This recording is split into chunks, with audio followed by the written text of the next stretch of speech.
The first strike cracked against my shoulder. The second caught my ribs. Pain shot through me like fire, but I didn't move. I was shielding my son. "Let her hit the boy," my father barked, voice thick with rage. My mother laughed. "This is what you get for breeding trash." The crowbar slipped from my father's hand on the last swing. It clanged against the tile. My son whimpered into my shirt. I didn't cry. I didn't scream. I just stared at them, memorizing the scene. Because this wasn't the night they broke me.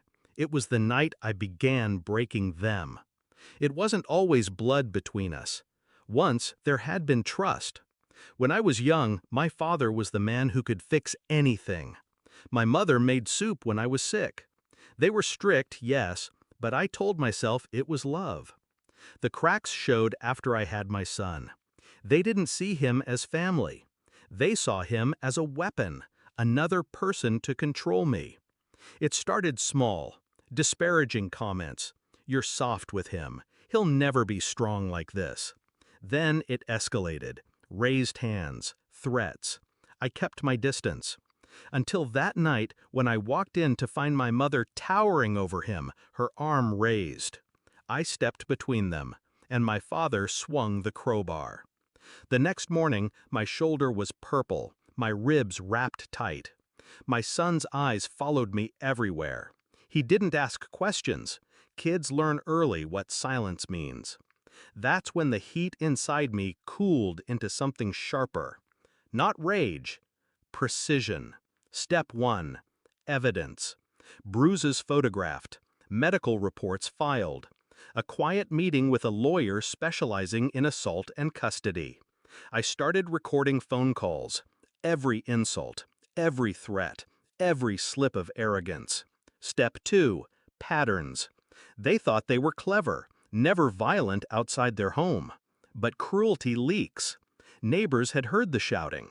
My sister's friend had seen my father throw a chair once. People talk if you ask the right way. I collected it all. Step 3. Leverage. They valued their reputation. The doting grandparents, the stable marriage, the community volunteers. That mask was my entry point. I found every unpaid bill, every shady side deal my father made, my mother's petty theft from her own workplace. Little things, but enough to fracture their image if shown to the right people. The legal side came first. I filed for a restraining order, not just for me, but for my son. The recordings, the photos, the witness statements, all of it went into a clean, airtight package my lawyer presented to the judge. The court granted it immediately. They couldn't come within 500 feet of either of us. My father's jaw tightened when the order was read. My mother muttered under her breath. They didn't know that was just the first cut. Next came the financial side. I had proof they'd stolen from my accounts over the years. Loans they never repaid, withdrawals they thought I wouldn't notice. It wasn't huge money, but in legal terms, it was theft. We sued for repayment. Slowly, methodically. Every delay meant more lawyer fees for them, more public record of their wrongdoing. While the case crawled forward, I worked the social front. The friendly neighbor who'd once ignored my bruises suddenly had copies of the police reports. My father's employer was anonymously informed of the active assault case. My mother's church group got word of her restraining order. They called me, begged me to stop. I didn't answer. The climax came 6 months later, in a mediation room. They were pale, exhausted. My father's hands trembled. My mother's lipstick was uneven. A small detail, but telling. The mediator slid the settlement agreement across the table. It wasn't just repayment, it was an admission of guilt. Permanent, on record. My father's voice cracked.